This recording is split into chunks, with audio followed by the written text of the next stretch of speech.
హరి ఓం 2024 December 14-15వ తారీఖున జ్యోతి క్షేత్రంలో వెలిసినటువంటి అవధూత శ్రీ శ్రీ శ్రీ కాశిరెడ్డి నాయన గారి ఆరాధన మహోత్సవములు వైభవోపేతంగా జరుగుతూ ఉంటే మేమంతా కలిసి అహోబిలం నుంచి కాలినడకన కొండ మార్గములో అందమైనటువంటి ప్రకృతి ఒడిలో నడిచి గరుడాద్రి మీదుగా జ్యోతిక్షేత్రం వెళ్ళడం జరిగింది.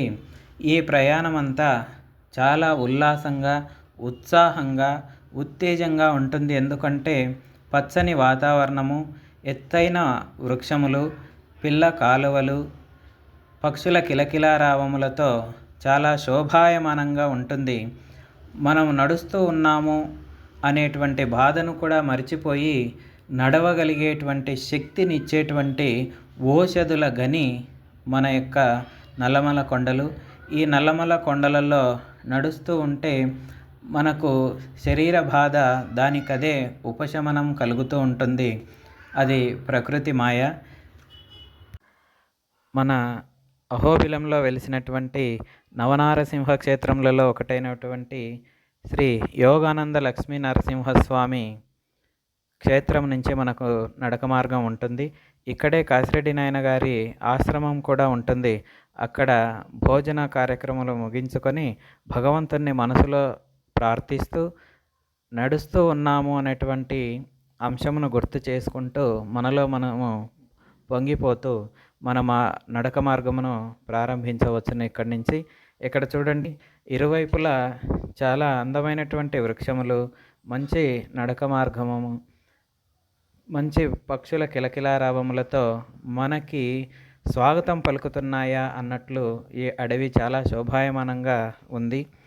ఈ అడవిలో చాలామంది నడుస్తూ ఉన్నారు. ఇది సంవత్సరంలో ఒక్కసారి కాశీనాయన గారి ఆరాధన మహోత్సవములకు ఆళ్ళగడ్డ పరిసర ప్రాంతంలో ఉన్నటువంటి ప్రజలు జ్యోతిక్షేత్రమునకు విరివిగా నడుచుకుంటూ వస్తూ ఉంటారు. మనము లగేజ్ చాలా తక్కువ తీసుకోవచ్చును.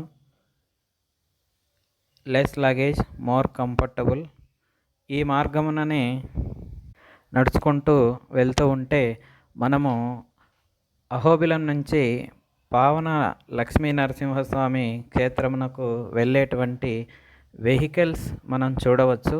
ఆ మార్గంలోకి మనము జాయిన్ అయ్యాము. ఇక్కడ ఇదే మార్గంలో మనము సుమారుగా 4-5 కిలోమీటర్ల పైనే నడుచుకుంటూ వెళ్ళాలి. వాహనములు వస్తూ ఉంటాయి. మనం సైడ్ చూసుకొని నిదానంగా నడుచుకుంటూ వెళ్ళాలి.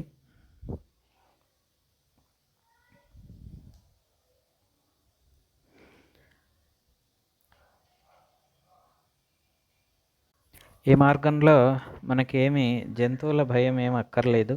చాలా వెహికల్స్ తిరుగుతూ ఉంటాయి. ఏ జంతువులు రోడ్డు మీద అయితే ఏం ప్రయాణం చేయట్లేదు. చూడండి, ఇది పావన నుంచి వస్తూ ఉంది వెహికల్స్. వాళ్ళు స్వామి దగ్గర నుంచి చూసుకొని మళ్ళీ రిటర్న్ జర్నీలో వెళ్తున్నారు. వర్షం ఉన్నటువంటి కారణంగా అక్కడక్కడ రోడ్ల మీద మనకి ఇలా నీళ్లు నిలబడి ఉంటాయి. వాటిని జాగ్రత్తగా పక్కకు జరుపుకొని వెళ్ళాలి. ఇక్కడ రోడ్డు మీద బురద ఉన్నటువంటి కారణంగా మేము అట్లా కొంచెం చెట్ల చాటునకి వెళ్ళి మళ్ళీ రోడ్డు మీదకి వచ్చాము. ఫాస్ట్గా ఏం నడచనక్కర్లేదు, మనం త్వరగానే రీచ్ అవుతాము. కాబట్టి నిదానంగా చూసుకుంటూ అక్కడ ఇక్కడ ఉన్నటువంటి వృక్షములను చూసుకుంటూ చాలా ఆనందమైనటువంటి ఆ వాతావరణాన్ని ఆహ్లాదంతో మనం అనుభవిస్తూ వెళ్ళాలి. చాలా బాగుంటుంది.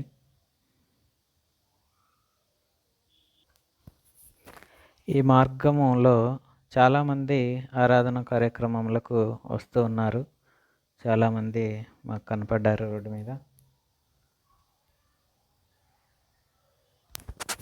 పూర్వకాలమున పోర్మామిళ్ళ పరిసర ప్రాంత ప్రజలకు ఆళ్ళగడ్డకు రావాలన్నా, ఆళ్ళగడ్డ పరిసర ప్రాంత ప్రజలు పోర్మామిళ్ళ సైడ్ వెళ్ళాలన్నా ఈ మార్గమే రాచబాటలాగా ఉండింది. అందరూ నడిచి వెళ్ళి వచ్చేవాళ్ళు. రాను రాను వేరే రూట్లు వచ్చిన కారణంగా బస్సు సదుపాయము మైదుకూరు ద్వారా ఉన్నటువంటి కారణంగా అంతా ఆ రోడ్ల వైపు వెళ్తున్నారు. చాలా తక్కువ మంది నడుస్తూ ఉంటారు విడి సమయంలో. కేవలం ఆరాధన ఆ ప్రాంతం ఆ సమయంలో అయితే జనాలు ఉంటారు. మిగతా సమయంలో ఎప్పుడో అప్పుడు అక్కడక్కడ సాధువులు జ్యోతి నుంచి అహోబిల క్షేత్రానికి, అహోబిల నుంచి జ్యోతికి వెళ్తూ ఉంటారు. కాబట్టి మనం ఆరాధన మహోత్సవముల సమయంలో వెళ్తే బాగుంటుంది, జనాలు ఉంటారు కాబట్టి. ఇదే మార్గంలో కాసిరెడ్డి నాయన గారు యోగానంద నుంచి లేదా ఆళ్ళగడ్డకు వచ్చినప్పుడు లేదా అహోబిలంకి వచ్చినప్పుడు స్వామివారు ఎన్నో పర్యాయములు ఇదే మార్గంలో నడుచుకుంటూ వచ్చినట్లు పెద్దలు చెప్తారు. ఈ మార్గంలో కాసిరెడ్డి నాయన గారు కూర్చున్నటువంటి, విశ్రాంతి తీసుకున్నటువంటి ప్రదేశంలో చాలా ఉన్నట్లు పెద్దలు చెప్తారు. మనం ప్లాస్టిక్ ఇతరత్ర వ్యర్థ వస్తువులను ఏమీ తీసుకురాకుండా మనకై మనం అడవిని కాపాడుకుంటూ ఈ ప్రకృతిని కాపాడుకుంటూ వెళ్తే మనకి చాలా బాగుంటుంది. అక్కడక్కడ మీరు చూస్తున్నటువంటి సైన్ బోర్డ్స్ కూడా ఉంటాయి. మనం ఎక్కడన్నా మిస్ అవుతామేమో అని జ్యోతికి దారి, పావన లక్ష్మీ నరసింహస్వామికి దారి అని అక్కడక్కడ ఇలా వృక్షములకు సైన్ బోర్డ్స్ అతికించి ఉంటారు. మనం వాటిని చూసుకుంటూ ఫాలో అవ్వచ్చు. ఎక్కడన్నా మనకి కొంచెం డౌట్ వస్తే మనం ఆగి అది కరెక్ట్ దారినా కాదా అని నిర్ధారించుకున్న తర్వాత మళ్ళీ ముందుకు సాగితే చాలా మంచిది. లేదంటే మనము అక్కడ మిస్ అయిపోయే అవకాశం ఉంటుంది. ఇది నల్లమల ఫారెస్ట్ కాబట్టి ప్రతిదీ అడవిలో ప్రతి దావా ఒక దారిలాగే కనపడుతూ ఉంటుంది. కాబట్టి మనం నిర్ధారించుకొని ఇది కరెక్ట్ దారా అని తెలిసినటువంటి ప్లేస్ని ఎంచుకొని వెళ్ళాలి. ముందు వెనక ప్రజలు వదిలి వెళ్ళినటువంటి ఆనవాళ్ళను చూసుకుంటూ వెళ్ళవచ్చు. మా ముందరైతే ఎవరో ఒక 70-80 మంది గుంపుగా వెళ్ళారు. వాళ్ళు ఈ దారినంతా పవిత్రంగా చూస్తూ ఉన్నారో ఏమో కానీ దారి పొడుగున చెండుపూలు పోసుకుంటూ వెళ్ళారు. చాలా బాగుంటుంది అని అనుకున్నారేమో. మేము వాటిని అనుసరించుకుంటూ వెళ్ళాము. దారి తప్పేటువంటి పెద్ద దారులేమీ ఉండవు. మనం హాయిగా వెళ్ళవచ్చును. అక్కడక్కడ బోర్డ్స్ ఉంటాయి. నడిచి వెళ్ళిన తర్వాత గరుడాద్రికి చేరుకున్నాము. మనం విఘ్నేశ్వర స్వామిని చూసాము. ఇది గరుడాద్రి, కాసిరెడ్డి నాయన గారు తపస్సు చేసినటువంటి ప్లేసు. ఇది పూర్వకాలమున గరుత్మంతుని గుడి. గరటాలమంతుడు అని వాడుక భాషలో జనాలు అనుకుంటూ ఉంటారు. ఇక్కడ కొండదారిన నడిచి వచ్చి ఈ కొండను ఎక్కి విశ్రాంతి తీసుకుంటూ ఉండేవారు. ఎప్పుడైనా రాత్రి అయితే ఈ గరుత్మంతుని ఆలయంలోనే సేద తీరి మళ్ళీ జనాలు వాళ్ళ యొక్క ప్రయాణం కొనసాగించేవాళ్ళు. కాసిరెడ్డి నాయన గారు ఇక్కడ ఎన్నో రోజులు ఉండడం జరిగింది కాబట్టి కాసిరెడ్డి నాయన గారిని కూడా ఇక్కడ ఉన్నారు. ఇది గరుడాద్రి 1962లో స్వామి ఉన్నప్పుడు చేసున్నారు. గురవయ్య స్వామి, కాసిరెడ్డి నాయన గారి శిష్యులు.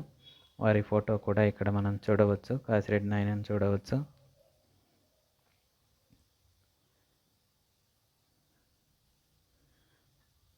ఇక్కడ కూడా కొన్ని మూర్తులను ఉంచారు.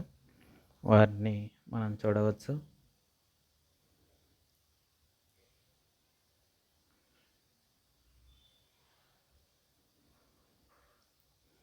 ఇది చాలా ఎత్తైన ప్రదేశం కాబట్టి చాలా చాలా బాగుంటుంది. ఇక్కడి నుంచి వ్యూ కూడా అందరూ ఆనందించవచ్చు.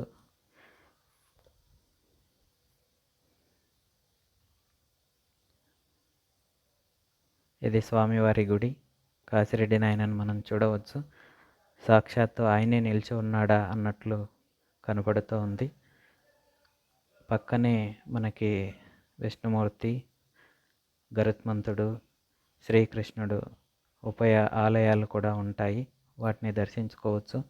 ఇది చాలా ఎత్తైన ప్రదేశం కాబట్టి గాలి చల్లగా, ఆనందంగా, ఆహ్లాదంగా ఉంటుంది. ఇక్కడ చాలా ప్రశాంతంగా కూడా ఉంటుంది.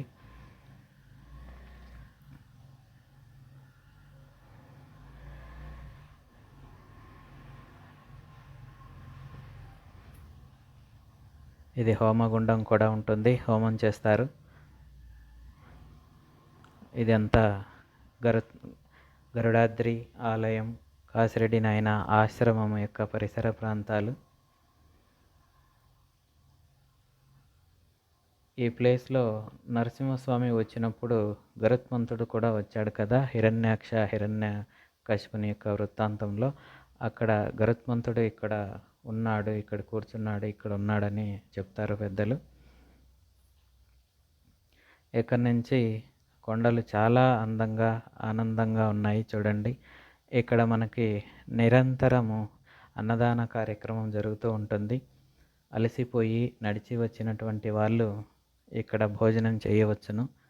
చాలా రుచిగా శుచిగా ఇక్కడ భోజనం పెడతారు. మనం కావలసినంత కాడికి తీసుకొని సేవించవచ్చును. అన్నం వృధా చేయకూడదు.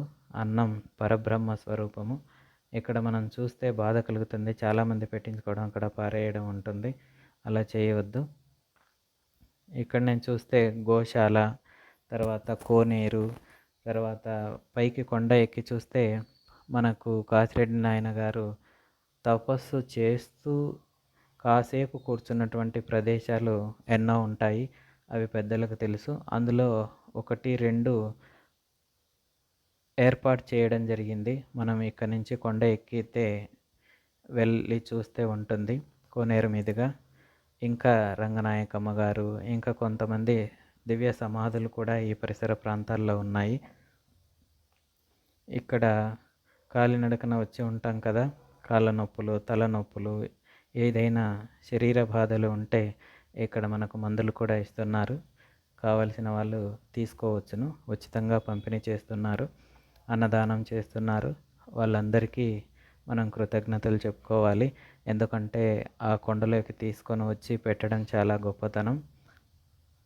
ఇక్కడ గోడల మీద అందమైనటువంటి శిల్పకళ నైపుణ్యం కనపడుతుంటుంది. చాలా బాగున్నాయి ఇక్కడ అన్నీ. ఇదంతా గరుడాద్రి పరిసర ప్రాంతాలు. ప్రకృతి శోభాయమానంగా ఉంటుంది. ఏ కాలంలో వచ్చినా ఇక్కడ చాలా బాగుంటుంది. ఎప్పుడైనా జనాలు ఉంటారు, అన్నదానం ఉంటుంది.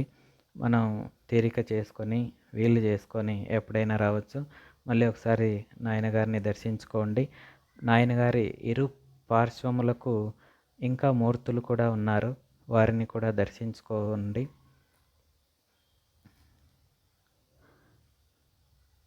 చూడండి, అటువైపు ఇటువైపు మూర్తులు ఉన్నారు, వాళ్ళని కూడా మనం దర్శించుకోవచ్చు.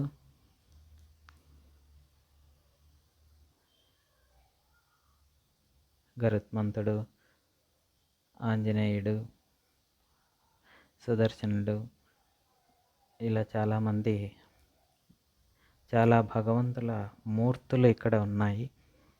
వీటిని మనం దర్శించుకోవచ్చు. శ్రీ గోపాలస్వామిని చూడండి, ఎంత అందంగా చెక్కి ఉన్నారో. ఆలయం చుట్టూ మనకి ఇలా కనపడుతుంది శిల్పకళ నైపుణ్యము. అక్కడ కాసేపు విశ్రాంతి తీసుకొని భోజనం చేసి కొంచెం సేపు ఉండి మళ్ళీ భగవంతుని దర్శించుకొని గరుడాద్రి నుంచి జ్యోతికి మేమైతే ప్రయాణం మొదలుపెట్టాము. ఇది కూడా ఒక 5 కిలోమీటర్లు, 5 నుంచి 5.5 కిలోమీటర్ల కొండ మార్గము. ఇది పూర్వం చాలా గుండ్ల దావగా ఉండింది, అన్ని గుండ్లు ఉండేవి. ఇప్పుడు ట్రాక్టరు, కొన్ని వాహనములకు సదుపాయంగా రావడానికి వీలుగా ఆ గుండ్లనన్నీ తీసేశారు. చాలా బాగుంటుంది. మట్టి దావ, నడకదారి. ఈ దారిలో కూడా మనం తిరిగి రావచ్చును.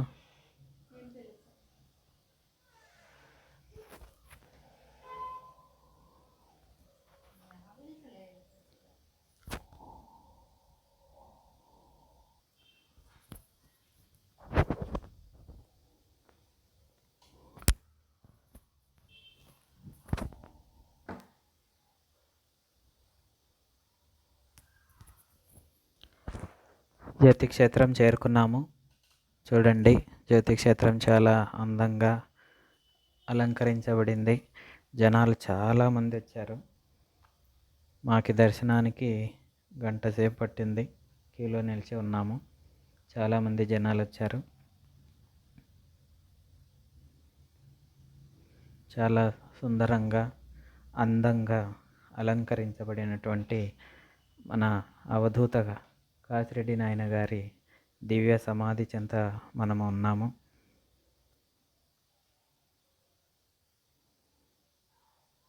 ఇదే కాసిరెడ్డి నాయన గారి దివ్య సమాధి.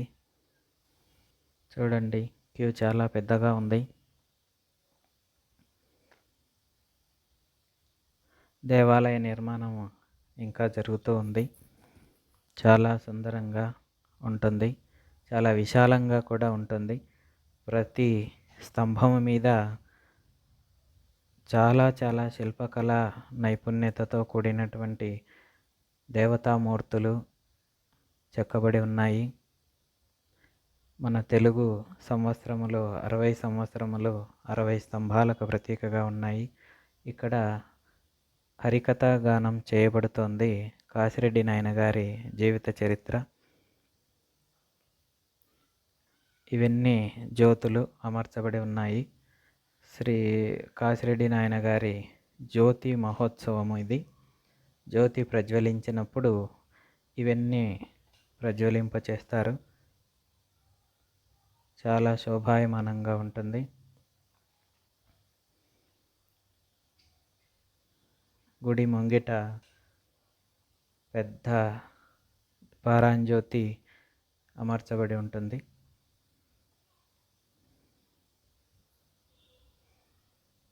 ఇది మేము తిరిగి ప్రయాణంలో మళ్ళీ మొదలు జ్యోతి నుంచి అహోబిలం నడుచుకుంటూ వెళ్తూ ఉన్నాము. మార్గమధ్యంలో మనకి ఇలా ఆంజనేయ స్వామి వారి గుడి వస్తుంది. ఇక్కడ ఆవులు కాచేవాళ్ళు కాసిరెడ్డి నాయన గారికి సంబంధించినటువంటి ఆవులు. మేము మళ్ళీ తిరుగు ప్రయాణం మొదలుపెట్టాము ఉదయం లేచి.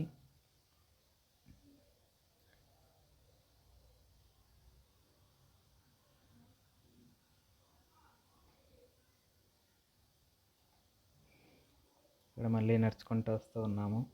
మళ్ళీ అదే మార్గంలో జ్యోతి నుంచి గరుడాద్రి మీదుగా గరుడాద్రిలో అల్పాహారం సేవించి మళ్ళీ కొండ దిగి పావన లక్ష్మీ నరసింహస్వామి క్షేత్రమునకి మేము బయలుదేరి వస్తూ ఉన్నాము.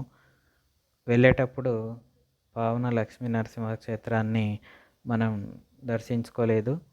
ఇప్పుడు వచ్చేటప్పుడు మళ్ళీ రిటర్న్లో వచ్చేటప్పుడు పాములేటి మీదుగా పెద్దవలం వెళ్ళాలి అని అనుకొని పాములేటి లక్ష్మీ నరసింహస్వామి క్షేత్రమునకి అయితే మేము బయలుదేరుతున్నాము. చూడండి దారి ఎలా ఉందో. అంతా కొండదావ అయినప్పటికీ వెహికల్స్ వెళ్తాయి. ట్రాక్టర్లు, లారీలు, కొన్ని బైక్లు ఇవి వెళ్తాయి. కానీ రోడ్డు ఏమంతా బాగుండదు. మంచి నైపుణ్యం కలిగినటువంటి వాహనం డ్రైవర్లు అయితే నడపగలుగుతారు. చాలామంది ట్రాక్టర్లతో, లారీలతో వస్తారు ఇక్కడికి. యాత్రికులకైతే సపరేట్ జీపులు ఉంటాయి. చిన్న హోబిలం, పెద్ద హోబిలం మధ్య మార్గంలో నుంచి ఆ జీపులలో సురక్షితంగా వెళ్ళి రావచ్చును. ఎవరికి ఏ హాని జరగదు, ఎప్పుడూ జరగదు. స్వామివారి ఆశీస్సులు అందరికీ ఉంటాయి. ఈ నడక మార్గంలో ఒక విషయం చెప్పుకోవచ్చును. ఎవరైనా సరే కొండలో దారి తప్పితే ఒక కుక్క రూపంలో భగవంతుడు వచ్చి వాళ్ళకి దారి చూపుతాడు అనేటువంటిది ఒక ప్రతీది. మనం ఎప్పుడైనా చూసుకోవచ్చును. జనసాంద్రత చాలా తక్కువ ఉన్నప్పుడు మనం అడవిలో నడుచుకుంటూ వస్తే, జ్యోతి గరుడాద్రి మీదుగా హోబిలా నడుచుకుంటూ వస్తే మన వెంట ఒక కుక్క లేదా 2 కుక్కలు వస్తూ ఉంటాయి. వాటిని మనం గమనించవచ్చును. అవి అహోబిల క్షేత్రము దారిలోకి వచ్చేంత వరకు ఉండి మళ్ళీ ఎక్కడికి వెళ్ళిపోతాయో ఆ పరమాత్మనికే తెలుసు. పావన నరసింహస్వామి నుంచి మేము పెద్ద అహోబిలంకి వస్తూ ఉన్నాము. నడక మార్గంని ఇది కూడా ఇది చూడవచ్చు. పాములేటి నుంచి కిందికి వచ్చేటువంటిది మార్గము. ఇదంతా పెద్ద అహోబిల పరిసర ప్రాంతము. చాలా శోభాయమానంగా ఉంది. ఈ మెట్లు దిగితే మనం అహోబిలేశ్వరుని సన్నిధికి వెళ్తాము. ఇది పెద్ద కొండ, చాలా మెట్లు ఉంటాయి. చూడండి ఎదురుగా మాలోల ప్రహ్లాదబడి సంబంధించినటువంటి కొండ.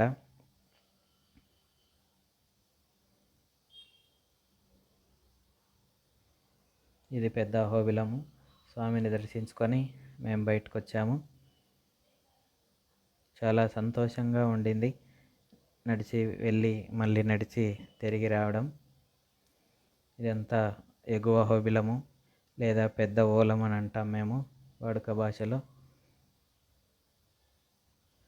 డిసెంబరు చలికాలం కాబట్టి కొండ చాలా పచ్చదనంతో చాలా బాగుంది. ఇదంతా నవనారసింహ క్షేత్రముల మ్యాప్. మనకి ఈ కొండలో 9 నరసింహ దివ్యక్షేత్రములు ఉన్నాయి. అవి స్వాతి నక్షత్రమున చాలామంది ప్రజలు, వేల మంది ప్రజలు కాలినడకన ఈ 9 నవనారసింహ క్షేత్రములను ఒకే ఒక్క రోజులో నడిచి పవిత్రులవుతూ ఉంటారు.